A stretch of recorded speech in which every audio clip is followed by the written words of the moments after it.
Tu sais, la semaine dernière, j'étais sur le bureau des grands projets. Là, on a un comité là-dessus. Puis, on nous a dit qu'il y avait 42 millions de dollars annuellement. En fait, c'est 213,8 sur 5 ans, 42 millions.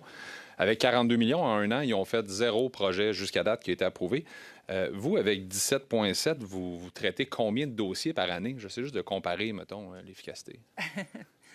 C'est différent, mais on a fermé 6 000 dossiers environ en une année. 6 000 avec 17 millions par année. Vous êtes productif, c'est bon, ça. Puis, justement, si on parle de ça, au niveau du budget, est-ce qu'il est à la hauteur de vos besoins? Est-ce que vous regardez le budget présentement? Puis je sais que ça fluctue. Puis bon, vous m'avez parlé de 60 plus de plaintes en un mois. Je vais peut-être faire une sous-question à ma question tout de suite. Quand vous voyez 60 de plaintes en un mois, est-ce que vous sentez que là, il y a un appétit pour de la transparence de la part des gens, puis que là, justement, ils veulent avoir accès à l'information? Mais il y a un appétit, mais il y a aussi, je pense, un essoufflement au niveau des institutions et un manque de ressources pour répondre à la demande, à l'augmentation de demande d'accès. Fait que là, des deux côtés, il y a un appétit pour avoir accès à plus de transparence, à plus d'informations. De l'autre côté, on manque de staff pour être capable de répondre. Vous disiez tantôt, 40 000 demandes sur 200 000 ne sont pas traitées. La plupart n'arrivent pas dans le délai de 30 jours. Donc là, on est un peu il n'y a pas assez de financement, finalement, pour engager, pour être capable de juste répondre à la demande qu'on a présentement. C'est bien ça, je comprends? Oui. Qu'est-ce qu'on peut faire au-delà du financement que vous auriez vraiment qui faciliterait votre travail puis qui faciliterait la transparence? Qu'est-ce que le comité pourrait entendre aujourd'hui, là? La loi devrait être modernisée. Ça fait plusieurs années. Là. En 2020, vous avez déjà étudié le processus législatif. Nous, on a une loi qui date de 1983. Alors, c'est le temps, je pense, de regarder notre loi en fonction de la nouvelle façon de travailler des gens. Ouais. Cette loi-là, elle a été mise en place quand les gens travaillaient papier. Maintenant, on parle de gens qui travaillent avec des documents électroniques. Alors, on a besoin de ça. On a besoin d'une meilleure gestion de l'information. On a besoin d'un changement de culture au niveau du gouvernement où il faut vraiment que les gens pensent transparence avant de secret. Il y a plusieurs choses que vous pouvez définitivement mettre de l'avant. J'ai envie de vous reprendre sur la dernière phrase, plus de transparence du gouvernement.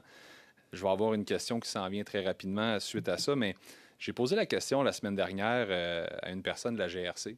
Puis je lui disais, ben c'est un peu spécial parce qu'on vient sur les comités, c'est les comités qui vont finalement changer éventuellement les lois. Les lois, s'ils changent, là, vous pouvez travailler puis agir. Mais les comités sont présidés par des libéraux. Fait que finalement, si vous enquêtez, puis vous l'avez dit tantôt, si je suis obligé d'être en dessous de la personne que je vais enquêter pour que celle-là me donne plus de budget pour l'enquêter, on est comme dans un cercle qui est un peu spécial. Sentez-vous que c'est ça qui se passe? Vous devez être en dessous des personnes que potentiellement vous allez devoir enquêter.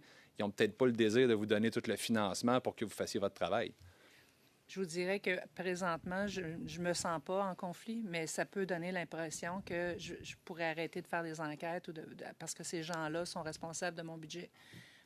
C'est définitivement pour ça qu'on veut avoir un mécanisme qui est indépendant. Et quand je dis « on », c'est moi et plusieurs agents de Parlement qui n'ont pas ce privilège-là d'avoir un mécanisme où on n'est pas tenu d'aller devant les ministères qui sont assujettis à nos enquêtes. Ce qui fait bien du sens. Puis, j'ai lu aussi qu'il y a 1,6 million de dollars en frais d'avocat pour contester vos demandes qui ont été faites dans les 4 dernières années. Donc, vous êtes aussi à faire face à des ministères ou à des demandes que vous faites qui se disent, ben moi, ça ne me tente pas, fait que je vais me battre en cours contre toi avec l'argent des contribuables pour ne pas fournir l'information. Mais quand vous faites une demande, là, considérez-vous que rendu là, c'est pas exagéré? Vous voulez de la transparence. Est-ce que vous faites des demandes excessives ou... Des ordonnances? Des ordonnances, oui. Moi, je suis une avocate, donc je crois au système de justice. Jusqu'à mon niveau, on a un processus qui est en place et les institutions ont le droit de contester mes ordonnances en cours. C'est le processus qui est prévu selon la loi. Ils s'en servent. Puis je vous dirais, c'est pas souvent, là, on a, je pense, moins de 5 des dossiers qui se rendent en cours. Alors, oui, c'est un montant quand même important, mais ça fait partie de notre système judiciaire et je n'ai pas de problème en soi au fait que les institutions qui ne sont pas d'accord avec moi doivent avoir un mécanisme. Je vais vous poser une question super rapidement. Très rapide, s'il vous plaît. Très rapidement.